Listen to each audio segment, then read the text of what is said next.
இருக்கும் வணக்கம் தமிழச்சான சூழா கற்பது தமிழிலிருந்து. இந்த பதிவில் நாம் காண இருப்பது திறனாய்வு குறித்த மாதிரி வினாத்தாள். புதிய புதிய வினாக்கள் இருக்கின்றன, அதனால் வினாத்தாளை முழுமையாக பாருங்கள். நன்றி. வாங்க வீடியோக்குள்ள போகலாம்.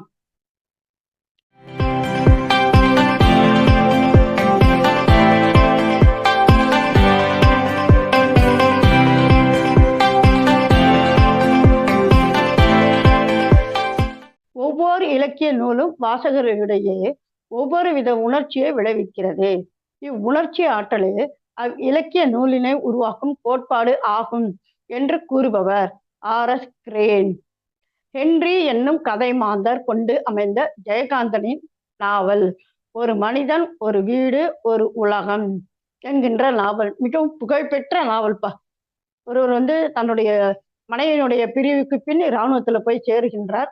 அதன் பின் அவர் ஊருக்கு திரும்புகின்றார். அந்த இடைநேரத்துல ஒரு ஆண் குழந்தையை தத்தெடுத்து வளர்க்கின்றார். அப்புறம் அவருடைய இறப்புக்கு பின்னால் அவருடைய சொத்தானது வாதிடப்படுகின்றது. இறுதியாக அந்த வளர்ப்பு மகன் கையில அந்த சொத்து சேருகிறது. ஆனால் அவன் என் தந்தை எனக்கு கற்றுக் கொடுத்த ஒழுக்கமே போதுமானது, இந்த சொத்து எனக்கு தேவையில்லை அப்படின்னு சொல்லி அவன் அப்படியே அதை தானம் செய்வது போலவும் நல் உதவிகள் செய்வது போலவும் அந்த கதை நாவலை கொண்டு போயிருப்பார்ப்பா. ஜெயகாந்தனுடைய மிகவும் புகழ்பெற்ற நாவல். இந்த வினாவை போன்று இந்த கதை மாந்தர் கொண்டு ஆசிரியருடைய நாவல் பற்றிய வினாக்கள் அமையும்.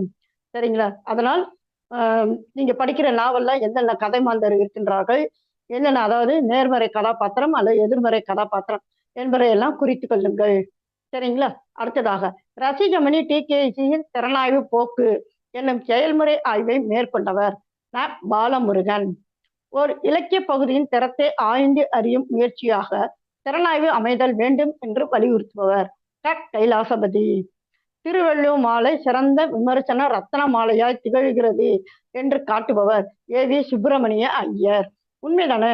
திருவள்ளுவத்தை பற்றி ஒவ்வொருவரும் கூறிய கருத்துக்கள் ஒரு திறனாய்வாகத்தான் அமைந்தது இல்லையா? அணுவை தொலைத்து கடுகை தொலைத்து 7 கடலை புகட்டி அப்படின்னு ஒருத்தர் சொன்னா, இன்னொரு அம்மா என்ன சொன்னாங்க, அணுவை தொலைத்து அப்படின்னு சொன்னாங்க. அப்ப எல்லாமே விமர்சன கருத்துக்கள் தான் இல்லைங்களா? தமிழ் இலக்கியத்தில் விமர்சனம் எப்பொழுது தோன்றியது என்று பார்க்க போனால் ஒரே ஆசிரியர்களிலிருந்து தான் நாம் ஆரம்பிக்க வேண்டும் என்று எடுத்துரைத்தவர் சிசு செல்லப்பா. மூலபாட திறனாய்வு துறையில், அதாவது டெக்ஸ்டுவல் கிரிட்டிசிசம் ஈடுபட்ட தமிழ் அறிஞர்கள் உவேசா, தாமோதரம் பிள்ளை, பவானந்தம் பிள்ளை, கதிரவேல் பிள்ளை, அனவரத விநாயகம் பிள்ளை, கனகசுந்தரம் பிள்ளை முதலானோர். சரிங்களா? இலக்கியமும் திறனாய்வும் என்னும் நூலை எழுதியவர் கைலாசபதி. அவயவி கொள்கை என்பது பாடுவோர் கேட்போர், பொருள் வடிவம், அறிவு உணர்ச்சி, அழகு பண்பாடு, லட்சியம் நடைமுறை, உண்மை கற்பனை முதலியவற்றிற்கு இடையே முரண்பாடு இல்லாமல் இருப்பதுதான் அவயவி கொள்கை எனப்படும். சரிங்களா?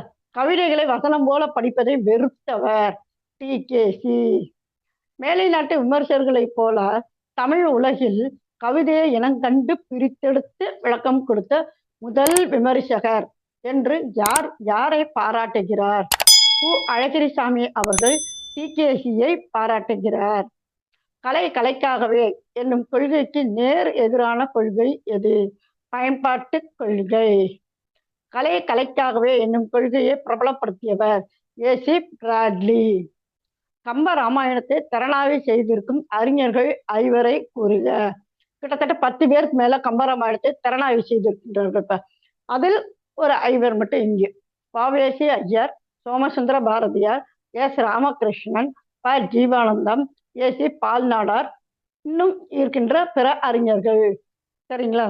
ஆக திறனாய்வு தொடர்பான வினாத்தாள் இன்றைக்கு நாம் பார்த்தோம். அதாவது 4வது வினாத்தாள் இன்றைக்கு நாம் பார்த்தோம். இதே போன்ற வினாத்தாள் அடுத்த பதிவில் நாம் காண்போம். மீண்டும் ஒரு புதிய பதிவில் சந்திப்போம். நன்றி, வணக்கம்.